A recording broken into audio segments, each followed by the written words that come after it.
오늘은 성령 강림절 후 9번째 주일입니다. 우리의 마음과 뜻을 다해 성령 안에서 진리를 따라 하나님 앞에 예배로 나아가겠습니다.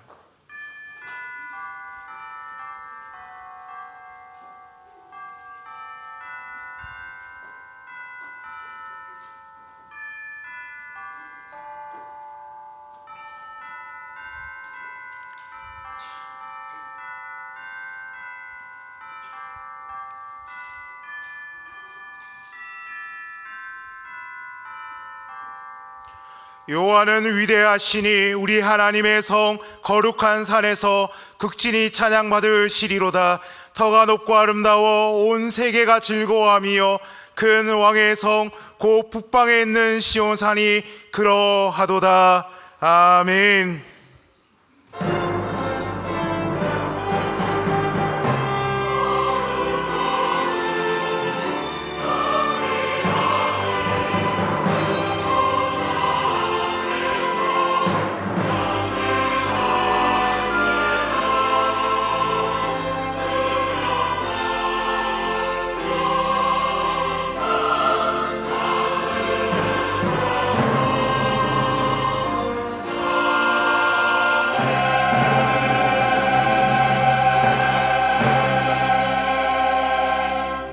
광야 같은 험한 인생길에서 우리에게 변함없는 구원과 은혜를 베푸시는 하나님, 목마른 사슴이 시냇물을 찾기에 갈급함같이 저희는 하나님께서 베풀어 주실 신령한 은혜를 갈망하며 성소로 나와왔습니다.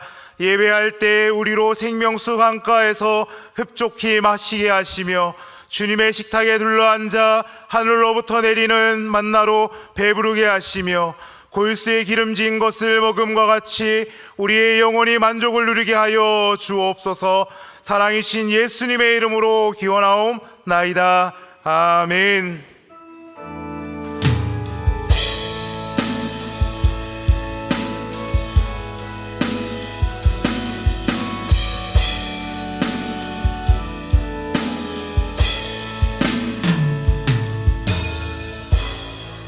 하늘의 문을 여소서, 이곳을 주목하소서.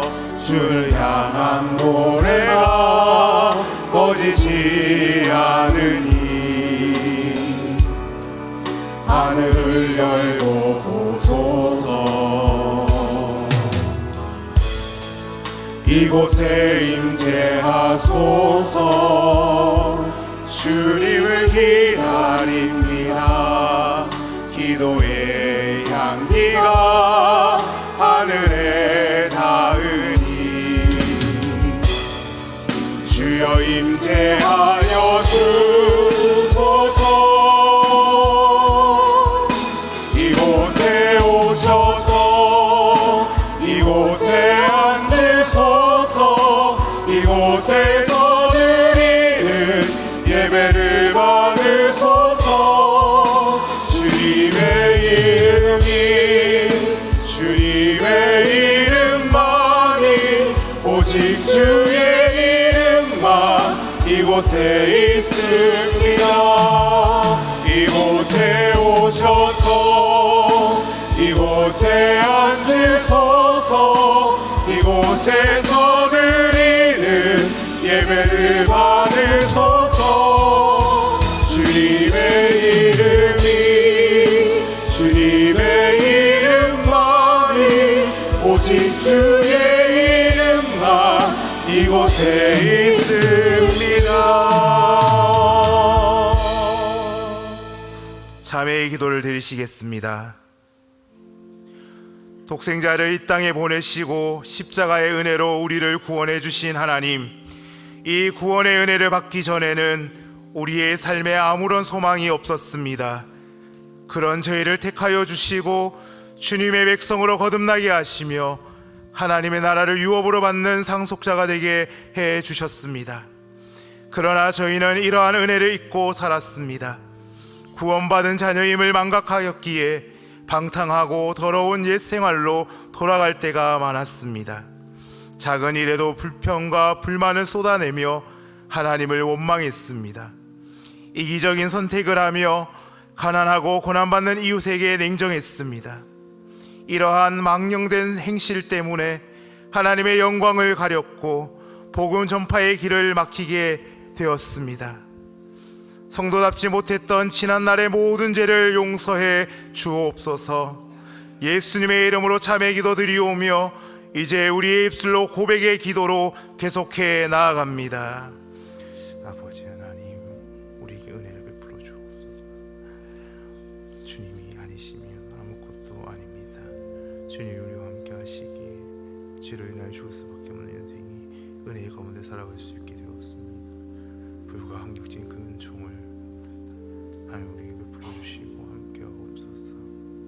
주 예수 그리스도 하나님의 아들이시오 주인된 우리를 불쌍히 여겨 주시옵소서. 늘 함께 하심이 감사합니다. 주옵소서. 주 예수 그리스도의 이름과 우리 하나님의 성령 안에서 씻음과 거룩함과 의롭다 하심을 받았느니라. 아멘. 나는 전능하신 아버지 하나님 천지의 창조주를 믿습니다. 나는 그의 유일하신 아들 우리 주 예수 그리스도를 믿습니다. 그는 성령으로 잉태되어 동정녀 마리아에서 나시고 본디오 빌라도에게 고난을 받아 십자가에 못 박혀 죽으시고 장사된 지 사흘 만에 죽은 자 가운데서 다시 살아나셨으며 하늘에 오르시어 전능하신 아버지 하나님 우편에 앉아 계시다가 거기로부터 살아있는 자와 죽은 자를 심판하러 오십니다. 나는 성령을 믿으며 거룩한 공교회와 성도의 교제와 죄를 용서받는 것과 몸의 부활과 영생을 믿습니다. 아멘.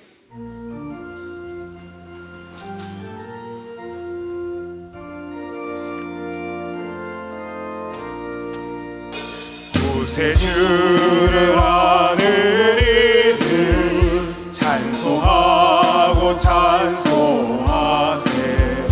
마음과 뜻과 힘다하여 경배드리세.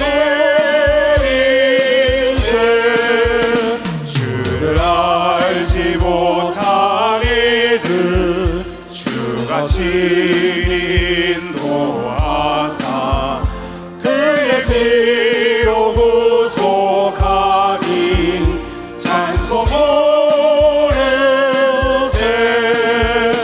약한 사람 도움받아 시험 중에 참게 되니 모든 죄를 이길 힘은 믿을 뿐이라. 진리 되신 우리 주는 영원토록 변함없네. 성도들아 주를 믿어 그를 섬기세.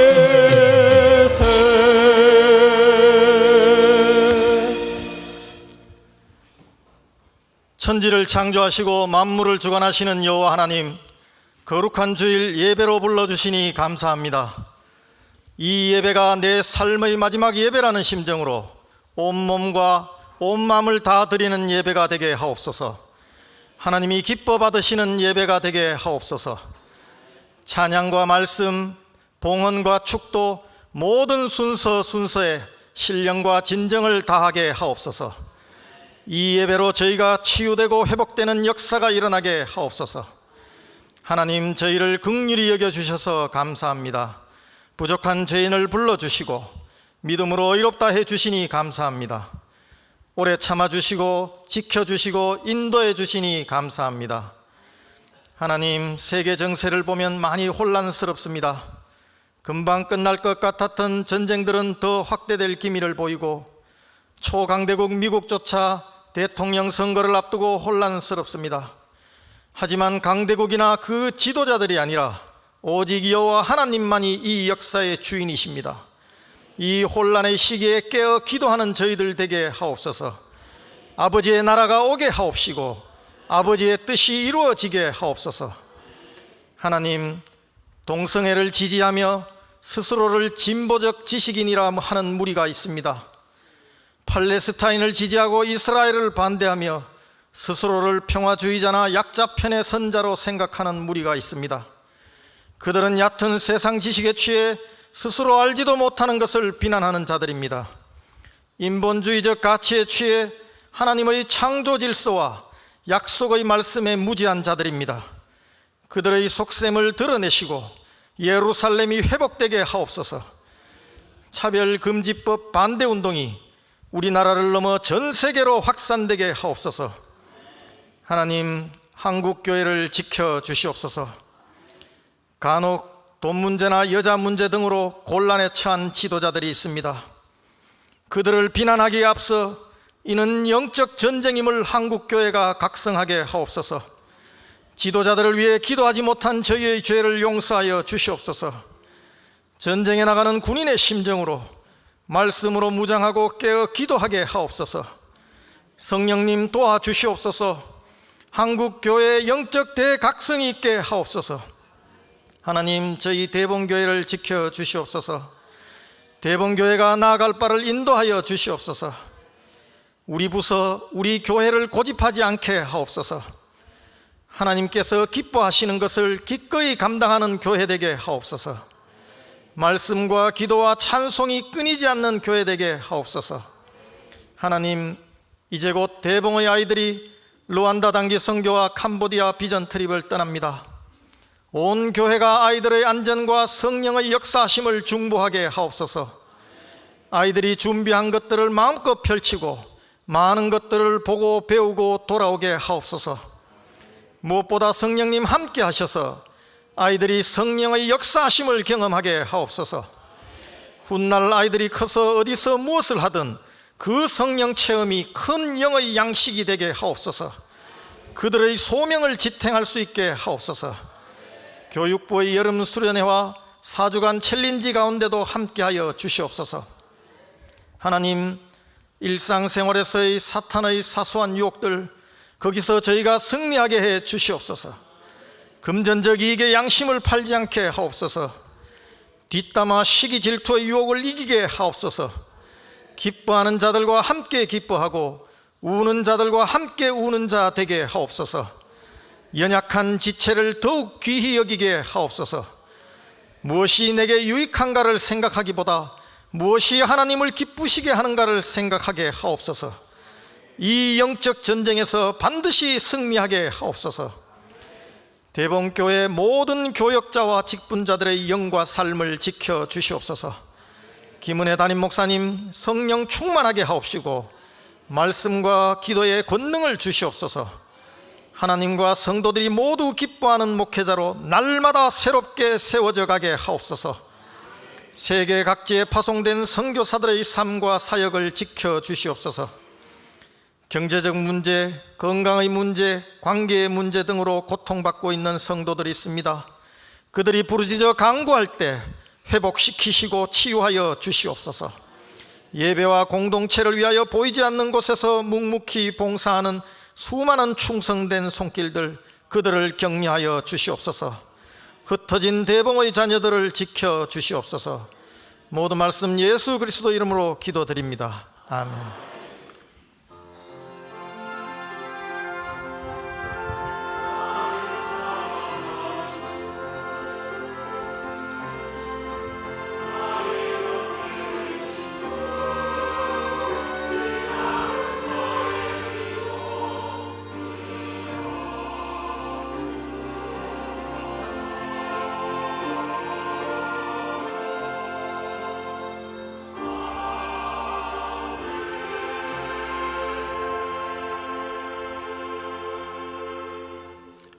이 시간 하나님께서 우리에게 주시는 말씀은 구약 성경 출애굽기 1장 15절에서 21절까지의 말씀입니다.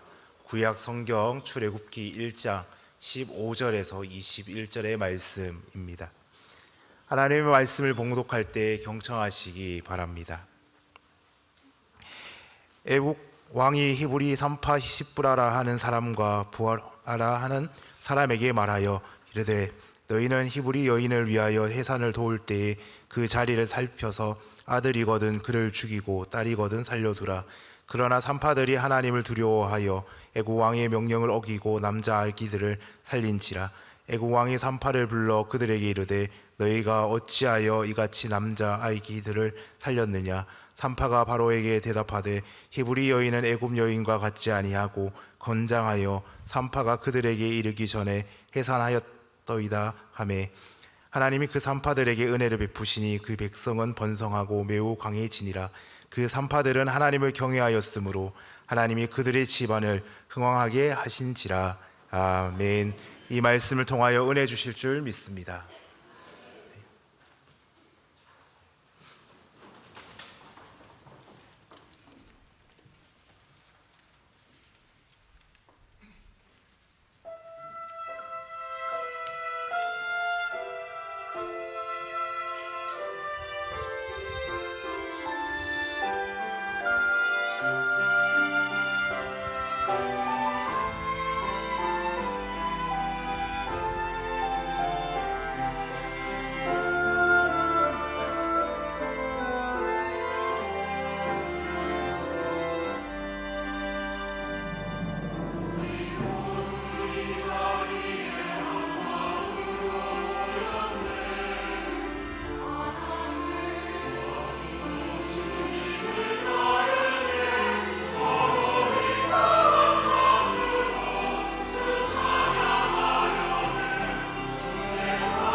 네, 드린 찬양처럼 오직 예수님만 따르는 우리 모두가 되기를 원합니다. 하나님 예배하는 곳에 오신 모든 성도님들을 환영합니다. 특별히 우리 중등부, 고등부 연합으로 수련회 마치고 예배 같이 드리는데 잘 왔습니다. 환영합니다. 네. 하나님의 말씀인 성경은 창세기로 시작하고 있고요. 이어서 출애굽기로 이어지고 있습니다. 그렇죠? 저와 여러분이 같은 성경을 가지고 있습니다. 창세기 마지막 부분과 그 다음인 출애굽기 시작하는 부분에 보면 애굽 땅에 정착한 야곱의 가족 이야기가 나오고 있습니다. 시간이 지나면서 그들은 자녀를 많이 낳게 되고 번성하게 됩니다.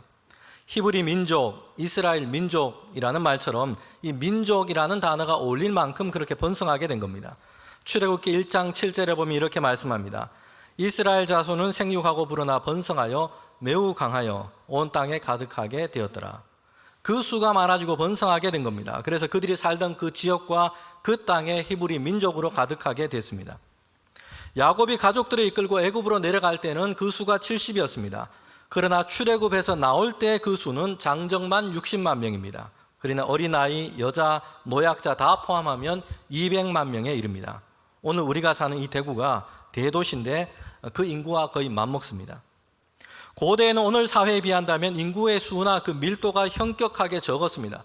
그러니 이 출애굽 시대에 이스라엘 민족의 그 수가 얼마나 많았는지를 우리는 짐작하게 됩니다. 그들이 얻었던 번영이 얼마나 큰지를 볼 수 있습니다. 특별히 당시 고대 사회 안에서는 가족과 후손의 수, 사람의 수가 많은 것이 번영의 제일 되는 척도였습니다. 그러니 이스라엘 민족이 얻은 그 번영이 이만큼 대단했다는 것입니다. 이스라엘 민족의 이런 번영은 하나님께서 그들 가운데 약속을 이루어 주신 것이었습니다. 하나님은 아브라함과 이삭과 야곱에게 복과 번영을 약속하셨습니다. 그리고 이것을 이루어 가신 것입니다. 하나님께서는 아브라함에게 갈대아 우르를 떠나서 하나님이 지시할 땅으로 가라라고 말씀하셨어요. 그러면서 그에게 복을 약속하셨는데 너로 하여금 큰 민족을 이루게 하겠고 그리고 너가 복이 되게 할 것이다 말씀했습니다. 당시 사람들의 생각은요, 복과 번영, 그 근원이 도시와 문명, 땅에 있었다고 생각했습니다. 그리고 그 정점이 어디였냐면 아브라함이 하나님 말씀을 듣고 떠나기 전에 살았던 갈대아 우르였어요. 고고학이 발견한 이 조사에 따르면 아브라함이 살았던 이 고대 지역에 이미 갈대아 우르에는 2층 집이 줄지어져서 그렇게 세워져 있었다고 합니다. 그러니 이 갈대아 우르에 살고 있다는 것은요, 당시 사람들에게는 복과 번영의 상징과도 같았습니다. 거기 안에서 살고 있다는 것은 다른 사람들에게 야, 저 사람 복 받은 사람이야 이렇게 불려지는 것이 당연했다는 것이에요. 성도 여러분, 그런데 하나님께서는 아브라함에게 명령하시는데 뭐라고 명령하십니까? 반대였다는 것이요. 거기를 떠나라 라고 말씀한 겁니다. 높은 건물과 많은 사람들이 있고 도시 문명이 발전해 있었습니다. 그러나 갈대아 우르에는 하나님을 믿는 그 신앙이 없었어요. 우상 숭배에 있었습니다. 그래서 거기를 떠나라 라고 명령하신 겁니다. 하나님이 지시할 땅으로 가라 말씀하시고 그러면 하나님께서 너에게 복을 주시겠다 약속한 겁니다. 성도 여러분, 이처럼 하나님의 말씀은 사람들의 생각을 전환시킵니다. 땅값이 비싸고 집값이 비싼 부유한 동네에 진입하고 타워 팰리스 같은 좋은 곳에 살게 되면 이게 복이라고 생각했어요. 그런데 하나님의 말씀은 그렇지 않아요. 참된 복은 하나님이 주시는 것이고 하나님과 동행하는 삶이야말로 여러분 복되다고 말씀합니다.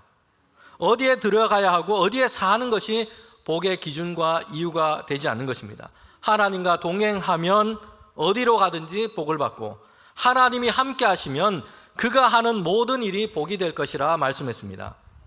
여러분, 땅에 속해 있는 것, 있다가도 사라져 버리는 것, 없다가도 얻었다가도 무너져 버리는 그런 복이 아니에요. 그 위에 하늘 문이 열리고 세상 만물을 주관하시는 하나님이 주시는 이 은혜와 복을 얻게 될 것이라 말씀했습니다. 여러분, 이것이 오늘 우리에게 성도들에게 하나님이 약속하신 축복인 겁니다. 여러분, 그렇기 때문에 우리 성도들은 어느 회사 가면 잘 되고 어느 학교 가면 잘 되고 이런 생각에 지나치게 매여 있어서는 안 됩니다. 어디 가면 잘 될 것이다, 어디 살면 잘 된다라는 것은 우리의 생각이 여전히 갈대아 우르에 머물러 있다는 것이에요. 이런 생각은 하나님께서 아브라함에게 떠나라 하신 갈대아 우르적인 사고방식인 겁니다. 하나님을 믿는 성도들은 그 생각의 구조가 바뀌어야 돼요. 갈대아 우르적인 사고방식을 떠나서 이제는 하나님께서 주시는 그 복의 언약을 우리는 따라 살아가는 것입니다. 하나님이 함께 하시고 하나님의 은혜를 입은 자들은요, 회사나 학교 이름 덕보고 사는 자들이 아니에요. 하나님이 함께 하시고 하나님의 은혜를 입은 자들은요, 그가 어디에 가든지 그가 일하는 회사가 그 사람으로 인하여 복을 얻게 될 겁니다. 그리고 그가 공부한 학교가 그 사람의 덕을 보게 되는 겁니다. 이것이 아브라함에게 약속하신 약속이에요. 하나님께서는 아브라함에게 약속하셨는데 하나님의 말씀을 따라서 걷고 하나님과 동행하는 자가 되면 너는 복이 된다라는 것이요. 그러니 아브라함이 어디로 가든지 그가 있는 곳은 아브라함으로 인해서 하나님의 복을 얻게 되는 겁니다. 물론 하나님이 주시는 이 복은 수가 많아지고 소유가 넉넉해지는 것만으로 대변되지 않습니다. 하나님이 주시는 복은 하나님이 다스리는 평강과 기쁨을 얻는 것이고 하나님이 주시는 이 풍성함을 누리는 삶입니다. 여러분, 오늘 본문은 이 요셉의 이야기와 연속성상에 있습니다. 형들의 시기를 받아서 이제 노예로 팔려가게 되는데 많은 시련과 어려움이 있었지만 요셉은 팔려간 애굽 땅에서 총리까지 이르게 됩니다. 한번 보십시오. 그 큰 나라 애굽이 요셉의 덕을 봐서 살게 된 겁니다. 하나님의 영에 감동된 요셉 덕분에 큰 흉년을 대비할 수 있게 됐습니다. 요셉은 하나님 덕분에 살고 그리고 하나님이 함께 하시는 사람 그 요셉 덕분에 그 큰 나라 애굽이 살게 된 겁니다. 애굽의 총리가 된 요셉은 흉년과 기근을 피할 수 있도록 그렇게 아버지 야곱과 그의 가족들을 다 애굽으로 이주하도록 했어요. 그리고 그 땅에서 야곱과 그 후손들이 크게 번성하게 된 겁니다. 번영과 번성이 이루어진 그곳은 애굽 땅이었어요. 애굽 땅에서도 이주한 그곳에서도 하나님은 그들 가운데 번성하도록 하신 것입니다. 어디로 가든지 하나님이 그들 가운데 계셔서 이 일을 행하신 것이에요. 성도 여러분, 그런데 그 다음에 나오는 성경의 말씀에 보면 이렇게 번성한 이스라엘 가운데 어려운 시대가 지금 다가오고 있다는 것을 보여줍니다. 출애굽기 1장 8절의 말씀에 보면 요셉을 알지 못하는 새 왕이 일어나서 애굽을 다스리더니 라고 얘기합니다. 무엇인가 큰 변화가 있는 것이죠. 요셉을 알지 못하는 왕이 지금 애굽을 다스리게 된 겁니다. 그리고 요셉이 애굽을 위해서 행했던 그 일도 사람들 가운데 잊혀지게 된 것입니다. 여러분, 이게 뭘 뜻하겠습니까? 특별히 이스라엘 백성이 애굽살이를 하는 데 있어서는 요셉의 이름이 그렇게 중요했던 겁니다. 이것이 잊혀졌다는 것이요.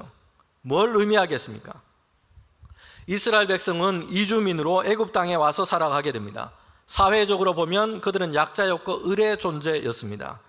그래도 그나마 요셉을 알고 있었기 때문에 애굽의 왕과 애굽의 사람들이 요셉이 애굽을 위해서 행했던 그 일을 알고 있었기 때문에 여러분, 이스라엘 민족들은 환대를 받았고 친절과 우호를 받을 수 있었습니다. 그런데 요셉을 이름을 기억하는 사람들이 다 얻게 되게 된 겁니다. 행했던 일도 잊혀졌으며, 그러니 이제 그들이 받았던 친절, 우호, 환대가 끝났다는 것이에요. 실제로 야곱과 그의 가족이 어떻게 애굽 땅으로 들어왔는지를 우리가 보게 되면 요셉이 있었기 때문에 가능했어요. 아버지 요셉은 특별한 사랑으로 이 요셉을 대했습니다. 그래서 요셉이 소년 때에 형들의 시기 때문에 애굽 나라로 팔려가게 됩니다. 애굽의 노예가 된 것입니다. 억울하게 재수가 되기도 했고 시련과 고난이 많았어요. 그런데 하나님은 이런 요셉을 애굽의 총리까지 되게 하셨습니다. 요셉은 애굽 왕의 꿈을 해석하게 됩니다. 그래서 7년의 흉년 동안 7년의 흉년을 준비하게 합니다. 7년의 풍년을 통해서 7년의 뒤이어지는 흉년을 잘 대비하게 했습니다. 그래서 애굽 나라와 사람들의 생명을 지킬 수 있도록 한 겁니다. 그리고 요셉은 양식을 구하러 온 형들과 만나게 되고 아버지 야곱과 그의 가족들을 애굽에 이주해서 살도록 그렇게 합니다. 여러분, 이때 애굽 왕이 어땠냐면 요셉이 흉년을 잘 준비해서 애굽 나라와 사람들의 생명 구한 일을 기억했어요. 그래서 그의 가족들과 야곱의 그의 모든 식구들이 애굽에 들어와서 살 수 있도록 환영했습니다. 목축하기 좋은 이 고센 땅을 주고 거기에서 살 수 있도록 환대하면서 배려를 해준 겁니다. 그런데 이제 세월이 지나서 요셉도 모르고 요셉이 행한 일도 모르는 이런 애굽 왕이 다스리게 된 겁니다. 그러니 이제는 애굽 왕에게는 이스라엘 민족이 곱게 보이지 않습니다. 이스라엘 민족은 번성했고 그 수가 많아졌어요. 애굽의 왕의 입장에서 본다면 이런 이스라엘 민족이 이제 그들의 대적들과 내통을 하고 그리고 힘을 합쳐서 반란을 일으키게 될까 두려웠던 것입니다. 이런 생각까지 미치게 된 것이요. 그러니 이제는 이스라엘 민족을 그냥 곱게 내버려 두어서는 안 된다라고 생각을 하게 됐습니다. 그래서 이제 이스라엘 민족에게는 애굽의 왕에 의해서 고난과 고통의 시간이 그들 가운데 밀려오게 된 겁니다.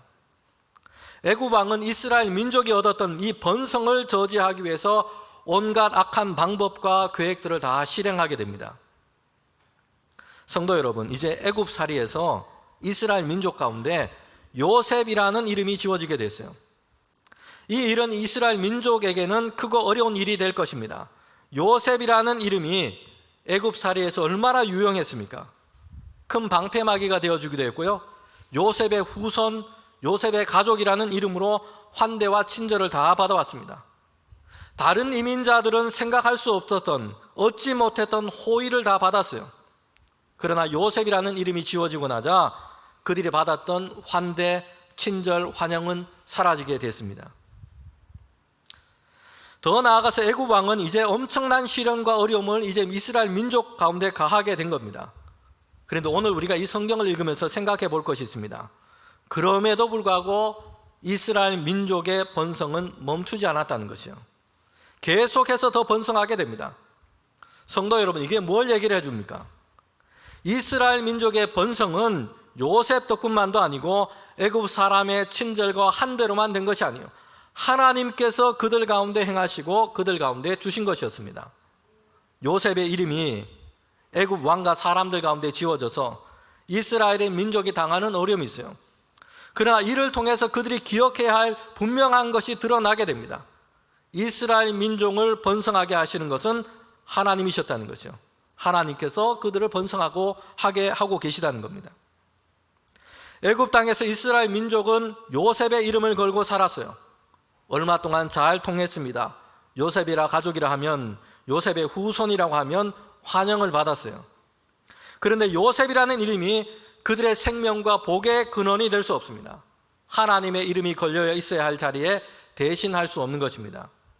성도 여러분, 우리의 인생과 삶에서 하나님의 이름이 새겨져 있어야 하는데 거기에 다른 이름, 다른 것을 걸어놓고 있지 않은지 우리는 생각해 봐야 합니다. 생명과 복의 근원은 하나님이세요. 생명과 복의 이유는 하나님이신 겁니다. 여러분, 이스라엘 민족을 향한 애굽 왕의 압제가 시작되었어요. 먼저 행한 것은 중노동을 시켜서 그들의 마음과 몸을 피곤하게 만드는 것입니다. 그래서 국고성 비돔과 람셋을 건축하는 일을 이 히브리 사람들에게 시킨 겁니다. 대단히 크고 힘든 공사였어요. 여기에 동원되어서 이제 히브리 민족들은, 이스라엘 백성들은 아침부터 시작해서 저녁까지 막대한 노용을 한 겁니다.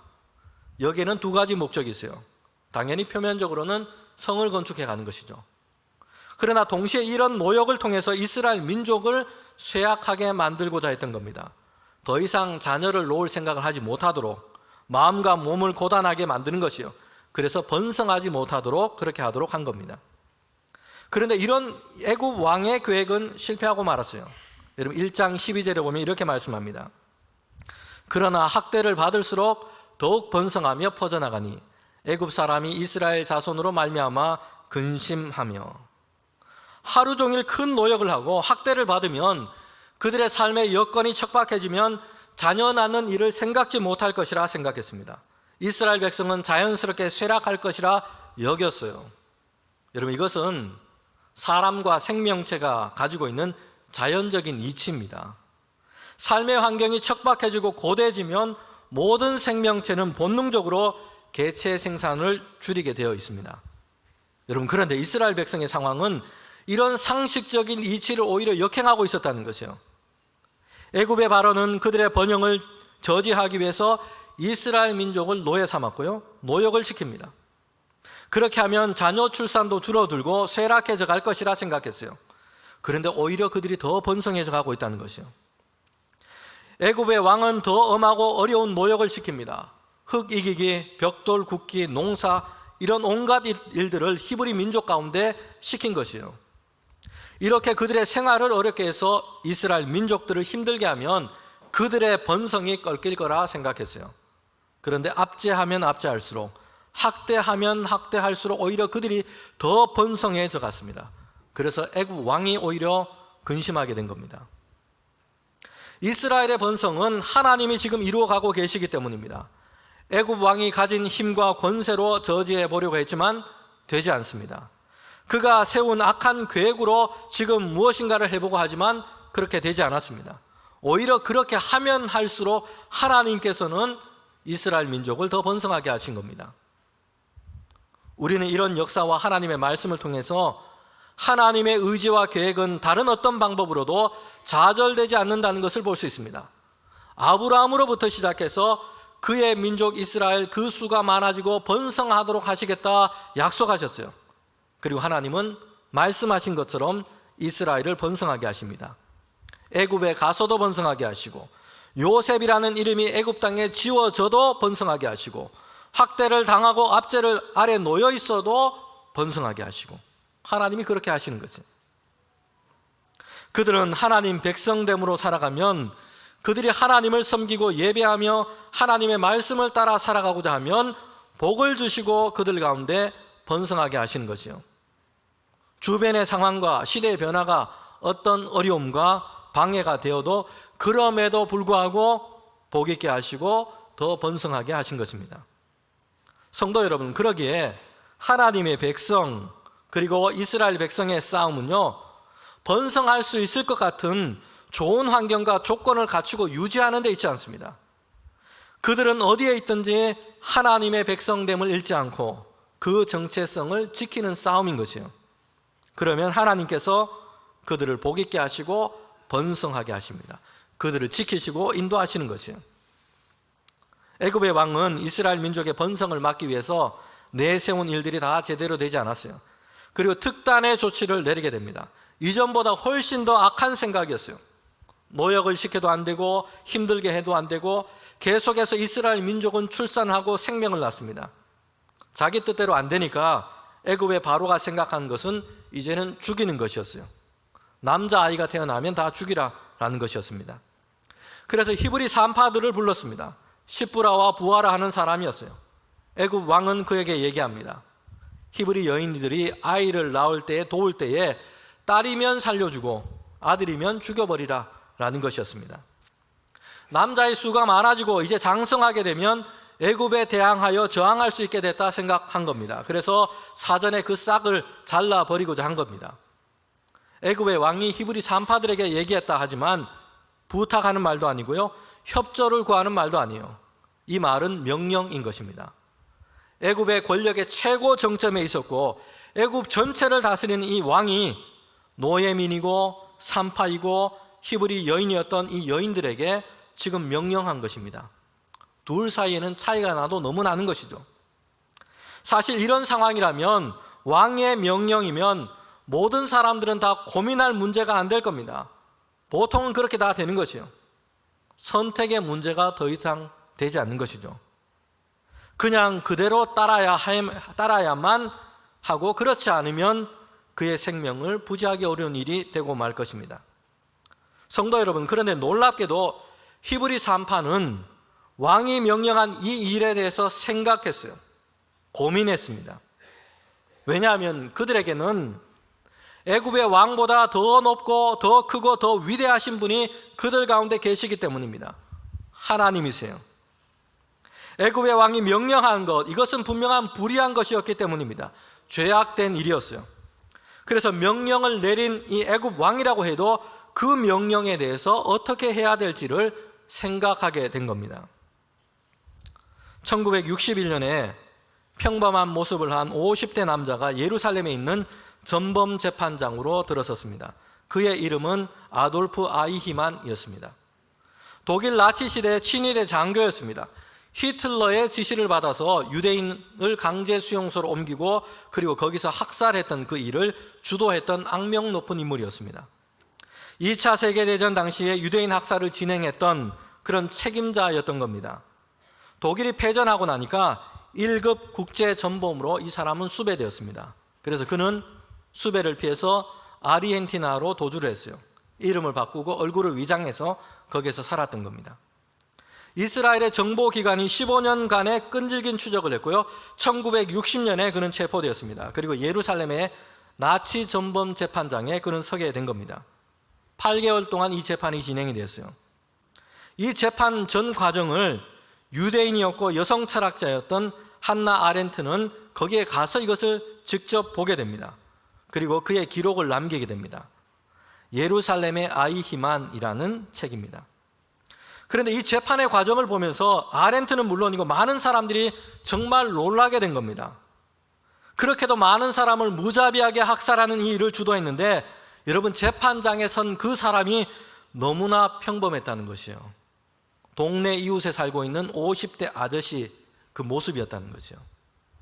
이 엄청난 악행을 저지르고 이런 사람이라면 얼굴에 살기가 가득하고 악독이 가득해서 이런 사람은 사람으로 보이기보다는 악마에 가까울 것이라 생각했습니다.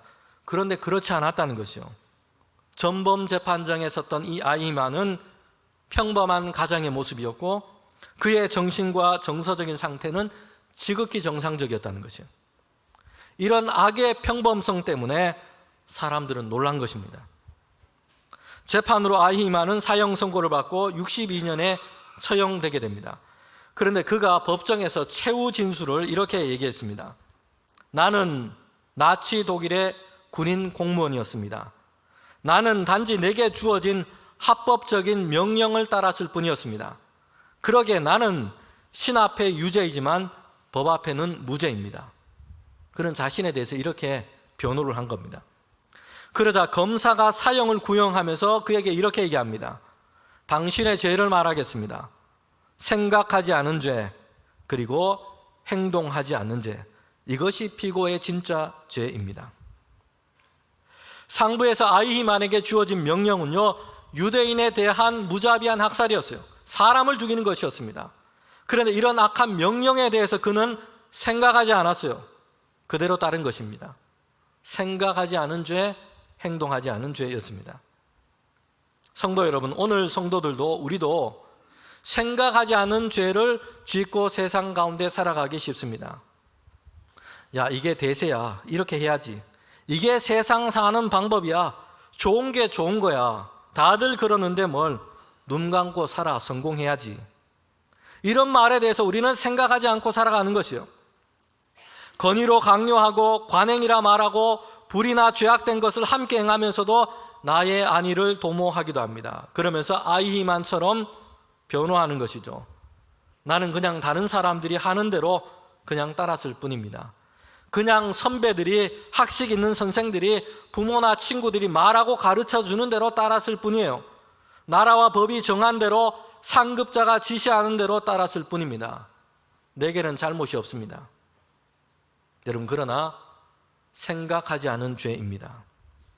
우리가 만나고 있는 삶의 과정과 일에 대해서 하나님의 말씀과 뜻을 따르는 것이 과연 무엇인지 기도하고 생각하지 않았습니다.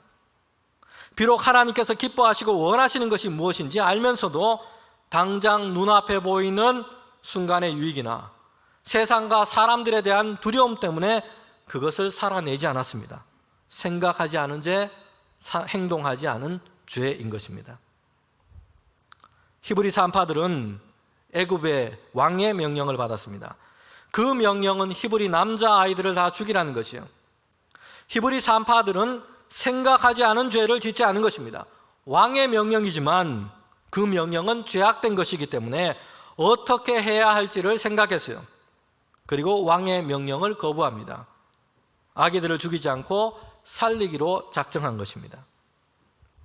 히브리 산파인 시브라와 부하는 애굽 왕이 내린 명령에 대해서 생각했습니다. 이것이 하나님 보시기에 어떠한 일일지를 생각했습니다.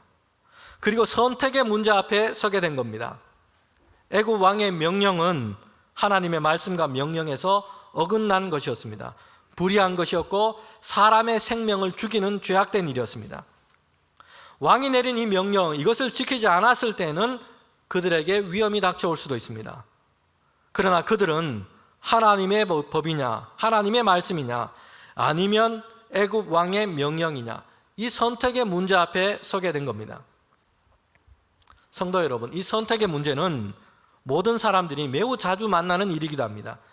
보통 하루에 사람들은 70번 정도 의식적으로 선택을 하는 일을 만나게 된다 합니다. 여러분, 1년이면 25,550번 됩니다. 한 사람의 일생은 그가 일생 동안 내린 선택의 총합입니다.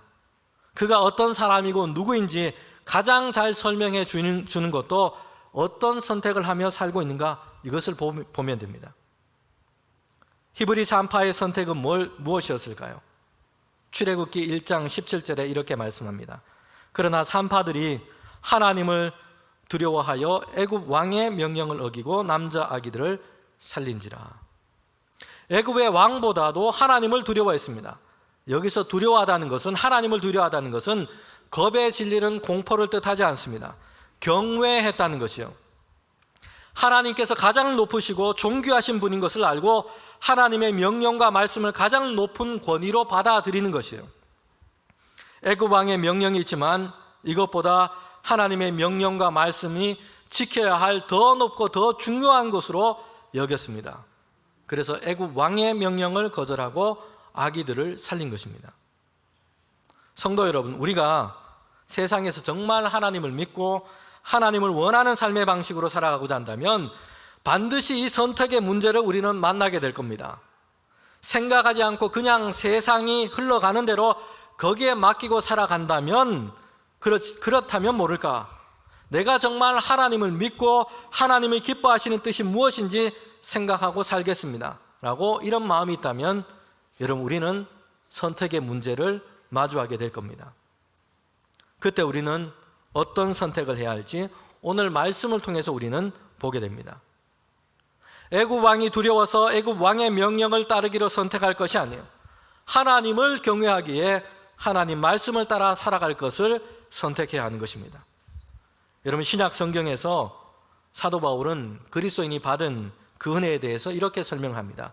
갈라디아서 1장 4절에 있는 말씀인데, 그리스도께서 하나님 아버지의 뜻을 따라서 악한 세대 가운데 우리를 건지시려고 우리의 모든 죄를 다 대속하기 위하여 자기의 몸을 주셨다라고 말씀합니다. 이렇게 사람에게서 난 것이 아니고 그리스도의 은혜로 우리가 하나님께 속한 자로 부름을 받았다라고 바울은 얘기합니다. 바울 자신도 그러했던 것이죠. 그래서 바울은 이렇게 주님 안에서, 예수님의 은혜 안에서 하나님께 속한 자로 부름을 받은 그의 삶의 원칙을 이렇게 밝히고 있습니다. 갈라디아서 1장 10절 말씀이에요. 이제 내가 사람들에게 좋게 하랴, 하나님께 좋게 하랴, 사람들에게 기쁨을 구하랴.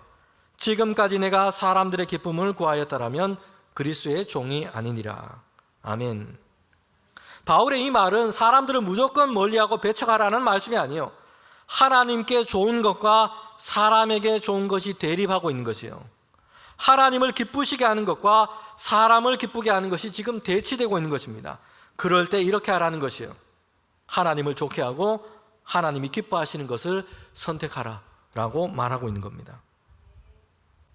예수님의 복음을 전하다가 베드로와 요한은 산헤드린 공회 앞에 잡혀가게 됩니다. 거기에서 신문을 당하게 되는 것이요. 산헤드린 공회 사람들은 베드로와 요한을 위협하면서 그들에게 얘기합니다. 다시는 예수의 이름으로 아무것도 사람들에게 얘기하지 말라라는 것이요. 그때 베드로와 요한이 그들에게 이렇게 대답합니다. 사도행전 4장 19절 말씀이에요. 베드로와 요한이 대답하여 이르되 하나님 앞에서 너희 말을 듣는 것이 하나님의 말씀을 듣는 것보다 옳은가 판단하라. 아무리 권세 있는 사람의 말이라고 해도 하나님의 말씀을 듣고 그것을 따르는 것이 우리에게는 옳다라고 베드로와 요한은 대답한 것입니다. 여러분, 히브리 산파들은 지금 이렇게 한 것입니다. 그들은 힘 있는 자가 아니었습니다. 노예민이었고 히브리 사람이었습니다. 여인이었고 산파에 불과했습니다. 그런데 애굽 왕의 명령 앞에서 그들은 하나님을 경외하는 삶이 무엇인지 이것을 기준으로 생각했습니다. 그리고 애굽 왕의 명령을 거절했습니다. 애굽 왕의 명령을 따르는 것은 죄악과 불의를 행하는 일이었고, 그것은 하나님이 기뻐하시는 일이 아니었고, 하나님이 원하시는 방식이 아니었기 때문입니다. 그들은 애굽 왕에 대한 두려움이 아니라 하나님을 경외함을 선택한 것이었습니다. 그리고 애굽 땅에 살고 있지만 하나님 경외함을 선택한 이 여인을 통해서 하나님께서는 어떻게 행하셨는지를 이렇게 말씀하고 있습니다. 출애굽기 1장 20절부터 21절 말씀인데 마지막으로 저와 여러분이 함께 이 말씀을 읽도록 하겠습니다. 함께 읽겠습니다. 하나님이 그 산파에게 은혜를 베푸시니 번성하고 매우 강해지니라. 그 산파들은 하나님을 경외하였으므로 하나님이 그들의 집안을 흥왕하게 하신지라. 아멘.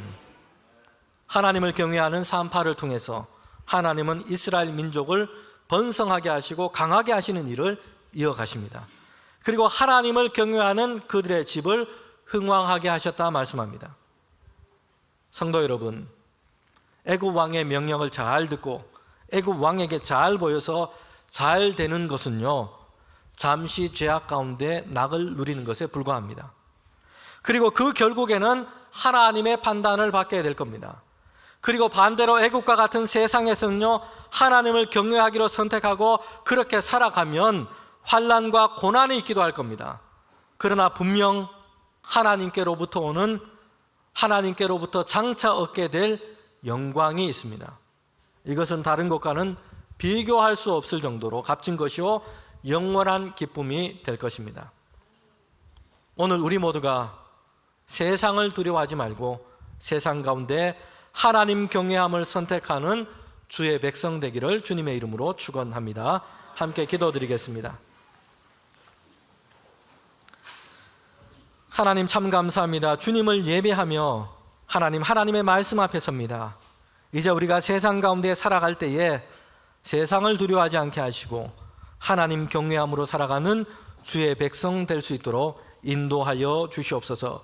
우리에게 믿음을 더하여 주시옵소서. 예수님의 이름으로 기도합니다. 아멘.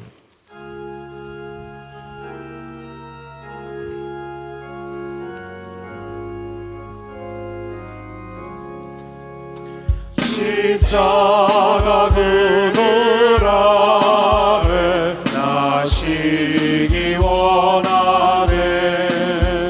저 햇빛의 밑 뜨겁고 또 짐이 무거워 이 광야 같은 세상에 늘 범망할 때에 주 십자가의 그늘에 내 쉴곳 찾았네.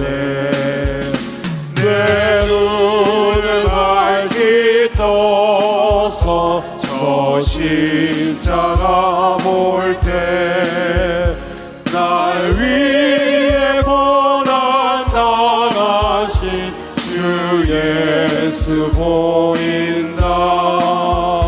그 영상 볼 때 내 맘에 큰 찔림 받아서 그 사랑 감당 못하여 눈물만 흘리네. 십자가 그늘에서 나 길이 살겠네. 나 사모하는 광채는 주 얼굴뿐이라. 이 세상 나를 버려도 나 두려움 없네.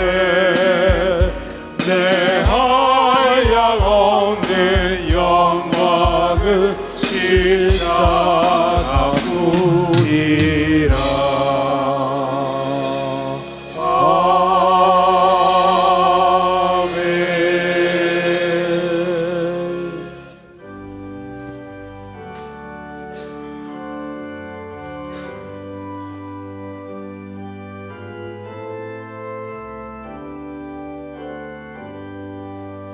나의 보화 도리니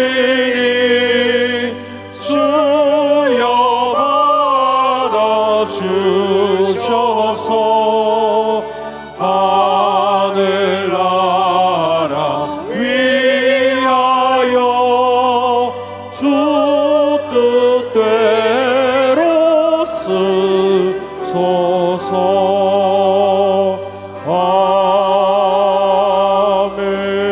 아멘.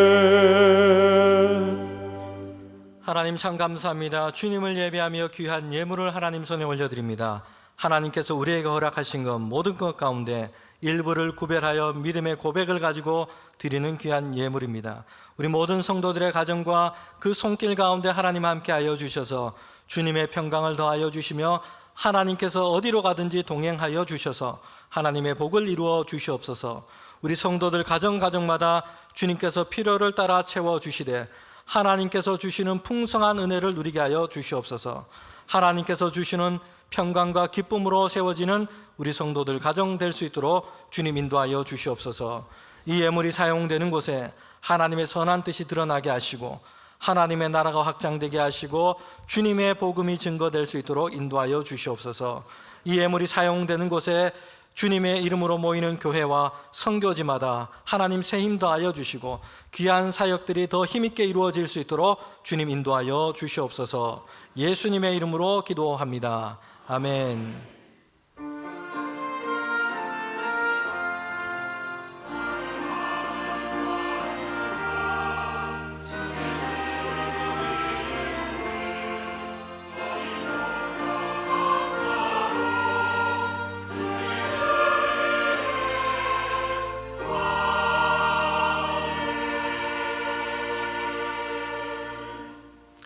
네, 이 시간 우리 오는 토요일 날 우리 청소년부가 우리 자리에 다 앉으시면 됩니다. 우리 교우들은 오는 토요일 날 우리 청소년부가 비전 트립으로 캄보디아에 출발하게 됩니다. 이 시간 우리 찬양하고 또 기도 요청하며 파송식을 하도록 하겠습니다.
그 자리에 서 있으면 되겠습니다. 네, 오는 토요일 날 새벽 3시에 출발입니다. 새벽 시간에 출발인데 캄보디아로 가서 이렇게 선교 사역을 함께하고 비전 트립으로 다녀오게 됩니다. 여러분 이미 저희가 나눠드렸는데 청년부는 2부 때 우리 파송을 했고요. 이제 청소년부는 3부 때 지금 하고 있는데 지난번에 우리 기도 카드 다 나눠드린 거 받으셨죠? 없으신 분들은 우리 교회 입구 로비에 있습니다. 다 가져가셔서 우리 청소년부와 청년부가 선교와 비전 트립을 잘 다녀올 수 있도록 한 사람 한 사람 이름을 부르시면서 또 뒤에 있는 기도의 제목을 또 읽으시면서 여러분 기도해 주시기를 바랍니다. 이 시간 우리 함께 우리 떠나는 우리 청소년부를 위해서 함께 합심해서 같이 기도하면 좋겠습니다. 우리 캄보디아로 가게 되는데 우리 모든 선생님들과 학생들이 안전하게 잘 다녀오게 하시고 성령께서 동행하여 주시며 모든 사역 가운데 이 캄보디아에서 그들이 행하는 일들을 통하여 하나님의 구원의 역사가 증거될 수 있도록 위해서 기도해 주시기를 바랍니다. 또한 하나님께서 우리 청소년 한 사람 한 사람 이 시간을 통하여 주님 만나 주시고 비전을 보게 하시고 예수님의 마음을 품고 이렇게 잘 다녀올 수 있도록 이 시간 합심해서 함께 우리 비전 드림 팀을 위해서 함께 기도하도록 하겠습니다. 함께 기도합니다. 하나님 참 감사합니다. 우리 청소년부가 캄보디아로 여름 비전 트립을 다녀옵니다. 주님 이 시간을 주님께서 주장하여 주시기를 원합니다. 하나님 동행하여 주셔서 안전하게 하시고 오가는 모든 걸음이 하나님 은혜 안에서 복 있게 하여 주시옵소서. 잘 준비해서 떠날 때에 하나님 그들을 통하여 하나님께서 행하신 놀라운 예수 그리스도의 그 십자가의 복음이 그 땅 가운데 증거되게 하시고 또한 선교지 가운데 세임 얻는 귀한 시간 될 수 있도록 주님 인도하여 주시옵소서. 우리 청소년 한 사람 한 사람을 붙들어 주셔서 비전 트립의 이름처럼 하나님 안에서 주님의 마음을 품는 시간이 되게 하시고 그들의 꿈과 소망을 하나님 안에서 발견하는 시간 되게 하여 주시고 그들의 생각이 넓어지게 하시고 하나님의 나라를 위하여 귀하게 쓰임받는 우리 귀한 청소년들 교사들 될 수 있도록 주님 인도하여 주시옵소서. 우리 보내는 교회가 함께 기도할 때에 하나님 우리 모든 자녀 세대들이 하나님을 사랑하는 경외함으로 세워지는 우리 자녀 세대들 될 수 있도록 주님 은혜 더하여 주시옵소서. 함께해 주시기를 원합니다. 하나님 이렇게 우리 청소년부가 잘 준비해서 비전 트립을 떠나게 됩니다. 하나님 그들의 걸음을 복 있게 하여 주셔서 무엇보다도 하나님 동행하여 주셔서 안전하게 하시고 하나님 그곳 가운데 보내셨으니 이들을 통하여 예수님의 십자가의 복음이 그 땅 가운데 증거되게 하여 주시옵소서. 하나님 참여하는 모든 학생들과 교사들이 하나님의 은혜를 경험하는 귀한 시간 될 수 있도록 주님 인도하여 주시옵소서. 예수님의 이름으로 기도합니다. 아멘. 우리 인사할 때 박수로 격려하고 축복합니다. 네, 감사합니다. 네, 우리 자리에 들어가시면 되겠습니다. 네, 교회 소식 전하도록 하겠습니다. 오늘은 성령 강림절 후 9번째 주일입니다. 그리고 오늘 주일부터 해서 4주간에 걸쳐서는 찬양 예배가 하절기에는 우리 휴회합니다. 가정 예배로 주보 있는 가정 예배문을 통해서 그렇게 가정 예배로 예배 드리면 되겠습니다. 우리 지난 주일까지 해서 맥주 감사 주일로 하나님께 예물 드렸습니다. 우리 모든 성도님들께 감사드립니다. 또 아동 1부, 2부 여름 성경학교가 오는 토요일과 주일에 걸쳐서 베델 수양관에서 예정되어 있습니다. 4주간의 챌린지가 오늘 시작됩니다. 신청하신 분은 장소와 시간을 유의하셔서 가셔서 함께 동참해 주시면 되겠습니다. 말씀드린 것처럼 청소년부 비전 트립, 청년부 단기 선교가 이번 주 중에 출발하게 됩니다. 여러분 위해서 꼭 기도해 주시고 또 중보해 주시면 좋겠습니다. 지난 영남 어린이대회 수상자 명단에 있습니다. 교회 학교와 친구들이 참여해서 함께 이렇게 귀한 상을 수상했습니다. 지도해 주신 선생님 또 부모님들께 감사를 드립니다. 우리 지난 주간에 슬픔 당한 가정이 있습니다. 박태랑 집사님 소천하셔서 장례했고요. 아내 되는 권경선 권사님 계십니다. 위에서 기도해 주시기를 바랍니다. 또 지난 주간에 박희태 집사님 가정 부친상으로 장례 있었습니다. 하나님의 위로가 이 가정 가운데 있기를 바랍니다. 우리 다 일어나셔서 파송의 찬양 부르도록 하겠습니다.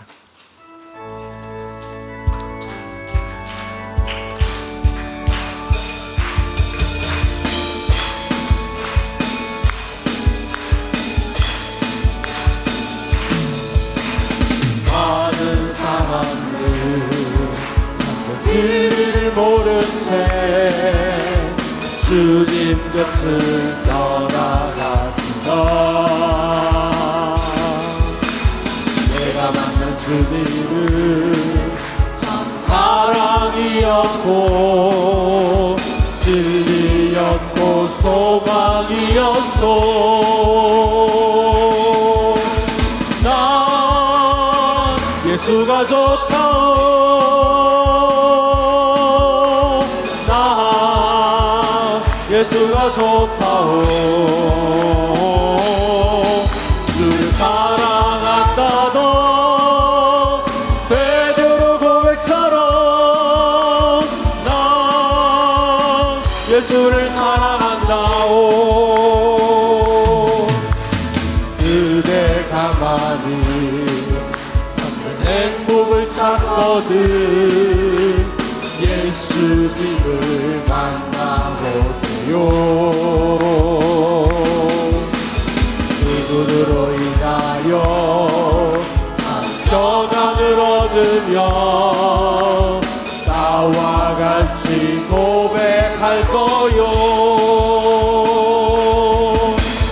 난 예수가 좋다오. 난 예수가 좋다오. 주를 사랑한다. 너 베드로 고백처럼 난 예수를 사랑한다오.